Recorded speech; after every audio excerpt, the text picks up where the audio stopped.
Hey guys, Unfair here. Welcome back to another episode of Cutting Room Floor.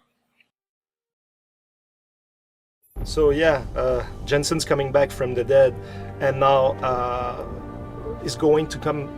Well, we see now that Eliza is still watching him, and now we'll see him close his shades for the first time. Now he's closing on himself. And he's closing. Exactly. That was the idea, right? That he's kind of like now he doesn't really like what's happened to him, and he's a bit kind of self-conscious. He's self-conscious and making a little shield around him from the world. The eyes are the windows to the soul, but The eyes we are the cover windows them to up. the soul. Yeah, he protects himself. Yeah. Jensen. So here we're in front of one of Sarif's employees, and he's called Will Rossolini. And actually, he was our consultant on augmentation in the game. And what is really cool about this, how it came to be, is that one day we were working and we received an official letter by this guy presenting himself and everything in the field he was working in and everything. And he said that it could be really an asset to us to work with the augmentations and because stuff. he was a huge fan of Deus Ex, and Exactly. he really wanted to make sure that the level of scientific knowledge was accurate and into it to make that fiction feel even more real. Exactly. So we contacted him, and therefore we started this collaboration, and now he was more into your turf. And he really helped me a lot because we would have just been doing research ourselves, but you're never really sure what's right. But having an expert in the field who can actually kind of help guide us and correct things and help with a lot of the technical jargon that we were working with was really good. And then I remember kind of thinking as we were coming up with Sarif's offices and the employees and needing names for people, I was like, we should see if Will wants his name on one of those doors. So I sent him an email and I said, hey, would it be okay if we gave you an office? And he was like, oh my God, that would be so cool. Because it's a biotech company, you know, so like that's what he does. Exactly. And then it actually worked out that he was involved in some of the mystery of the theft. And I said, we're actually probably going to accuse you at one point and make you a suspect at one point. Is that okay? And he's like, oh my God, that it would be so amazing. So it worked out really well for us, I think. He's a very interesting guy. Didn't he used to play baseball or something? Yeah, he was in the MLB at some point. MLB? With Arizona, I think. Can't remember exactly. What is that? I'm not really familiar with baseball. Was that like the league right before the big league or something? No, it's the big league. Major The League. MLB. MLB, Major League. Major Oh. League. Yeah. Like he was in the real thing. You know, like with a ball and a baseball bat. Yeah, That's Like Sarif has the in thing his that like office? lasts Yeah. forever and nothing Yeah. happens. no, that's soccer. Oh, that's.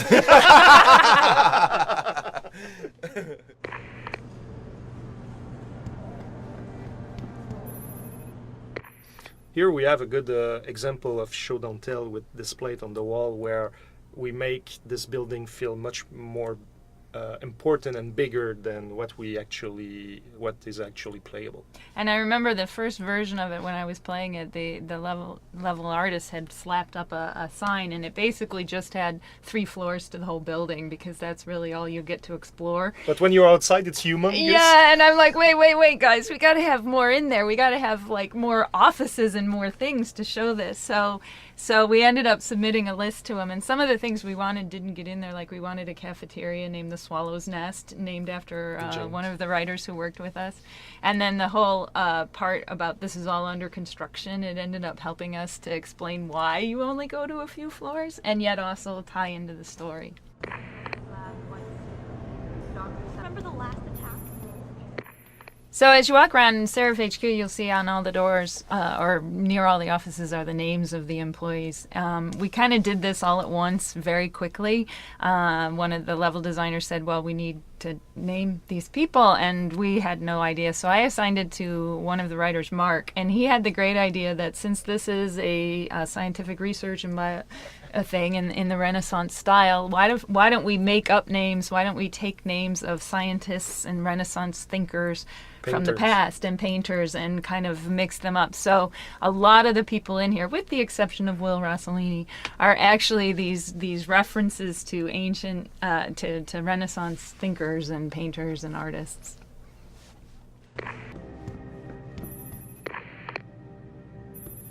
So with this one, the Final Fantasy poster, it was quite an adventure. Yeah, that's one of the concept artists who had this idea, and he just he's like, you know, it was not too long after we were bought by Square Enix, so he had the idea to to this little poster, and it's Final Fantasy 27, obviously, Right, because the right. game takes place in 2027, and he just put it like this for the fun of it, and it became something really, really big because we wanted to keep it.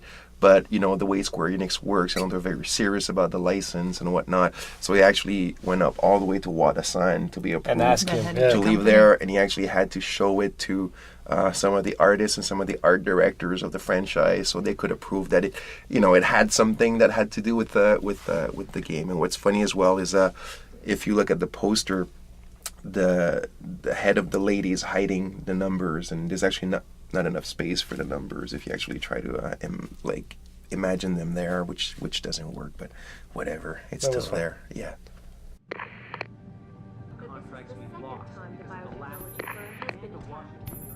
So that's pretty funny. If you look at this pizza box here, it's Maggio's Pizza, and that's actually one of the texture artists. And if you look at the face on it, that's actually his face.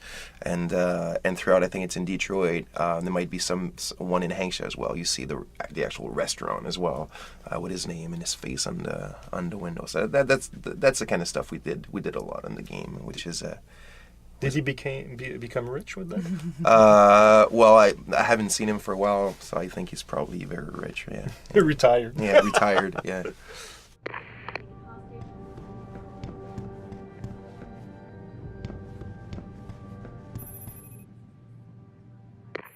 So by now, depending on how much time you spend in the Sarif offices, David Sarif contact you a couple of times to tell you to go to the manufacturing plant. Adam. Yeah, exactly. and that thing, it was in the game for a while, like with the dialogue, depending Yeah. on how much time you were spending there or not, it was popping several times with different kind of variation in the conversation. Things are going to go much worse and everything. And I was reviewing the build in November 1992. 1992, in November 2010, and we were almost beta and everything. And I realized, oh my God, like, it's just smoke and mirror, and we don't Yeah. carry it through. Like, Yeah. there's no real There's no real consequences. consequence. Yeah, exactly. And it's a game about that, and I was, oh my God. I think that's one of the best things in the game. Really. Yeah, this we're whole situation. missing the point. Yeah. And the next morning, I come back in the office, and I go to David and Fussy, our producer, and say, "Man, we did a huge mistake, and now we're going in our first instance with the journalists, and we're totally fucked. Basically, we need to have a real consequence Yeah.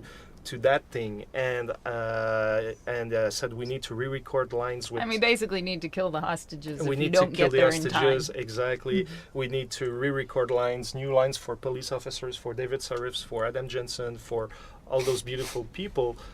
And he approved it, and I was so happy because, like, and then it And was what the quest for. Yeah, and what was crazy about it was, first of all, we were so close to like almost having to ship the game that we'd released a lot of our actors. We'd already done all the recording, and Sarif himself. So we had to go through and we had to kind of indicate which actors would have to be brought back, how many lines they'd have, and then we had to find Steve Shellen.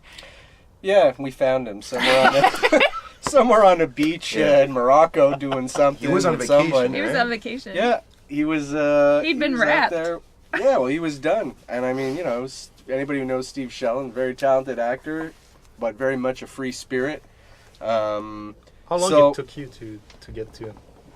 trace him back? It wasn't that bad actually, because I think he did leave information with his agent saying if anybody needs me.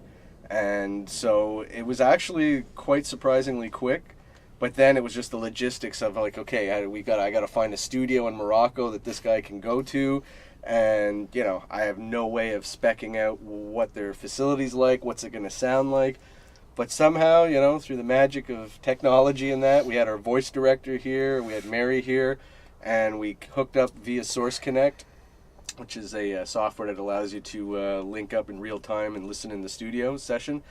So we were able to do it that way. And I guess he showed up in Bermuda shorts with coconuts in hand, and he did it, and we got through it. Yeah, we and did. it was just a few days before the deadline, and Steve came to me. He's like, well, hopefully it's going to work, and the sound, quality, the quality is going to be there. Otherwise, we might not be able to use it, and we were super stressed. But it was a fun ride.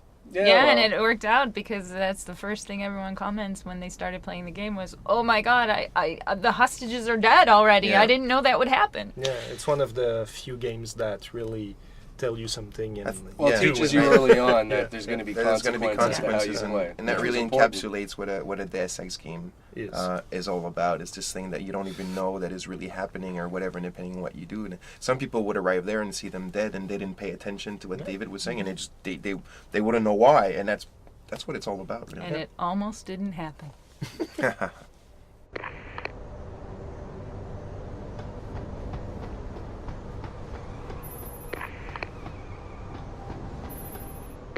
So here's the VTOL, or the VTOL, Adam's chopper, or Farida's chopper. This is definitely one of the pieces of hardware that I really, really prefer in the game. I mean, one of my favorite ones. I think it's a perfect mix of really, really almost hardcore sci-fi design, yet with a lot of credibility to it, where you can easily imagine this is where things would go, in 20 or 30 years from now. I just really love it. I've always wanted to make a little model of it, kind of like a scratch build with It looks really good. It looks really good. Just buying pieces of model kits from airplanes and stuff like that, and just like from the pieces actually build that. And it has a lot of character, and that's it. I really like it. And speaking of character, since the VTOL is also very much associated with Farida, Farida Malik, Farida was actually a character who was not originally thought to be a very important character in the game.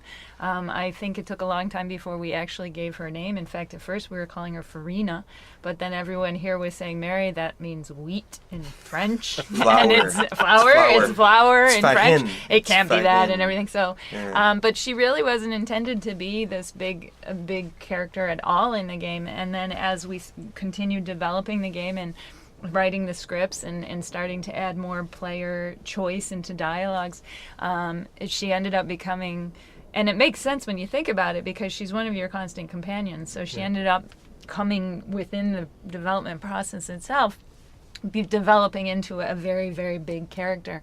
And I think our original backstory for her was she was supposed to be of Muslim descent, and we originally wanted to have her use Arabic language and swear words and everything. We tried it. But then when we ended up casting the actress as 100% American. Well, because here's the thing, what I remember is, and you had a strong affection for the character because it was based on a character in Battlestar Galactica. I think that, you were saying as a reference. A little bit. It was like Starbucks. As a reference. Yeah, as a reference, yeah. So we had that, but then she's got to be Arabic.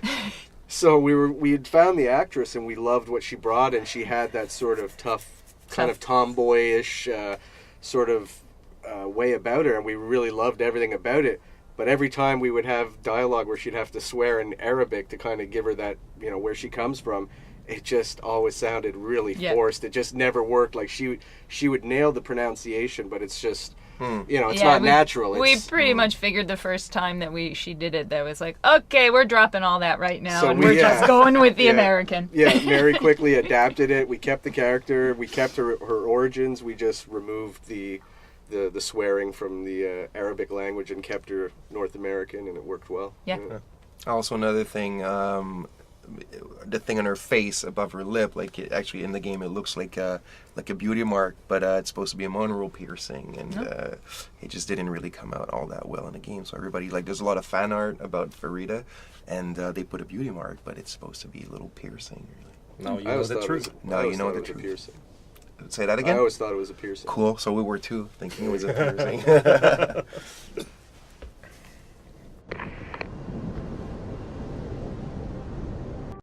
So the cutscenes are pre-rendered, but originally we were planning them out to be totally in-game and everything. And as we were progressing and realizing what it would demand and the tools and everything that we didn't have set up properly and everything, we kind of realized that we would never ship the game like that. So we had to rely on the pre-rendered cutscenes.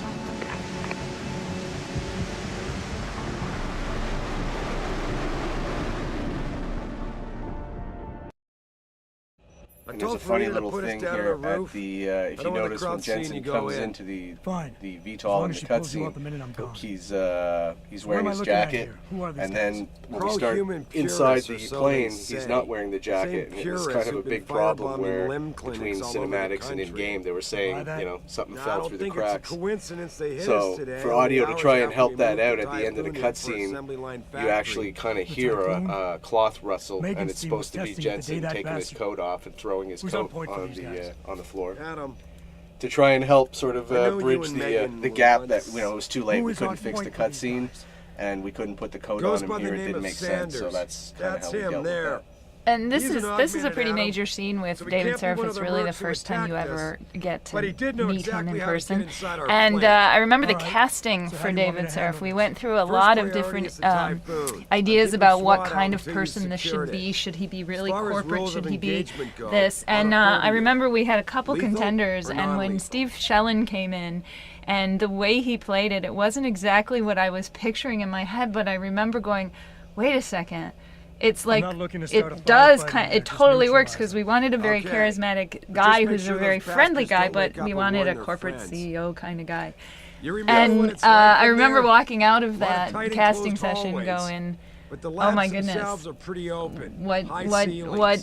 what is going to happen? And I think the decision, we did it early enough in the process that the decision to cast him totally affected how we wrote that character from that point on. If I get too close, I'll take them out personally.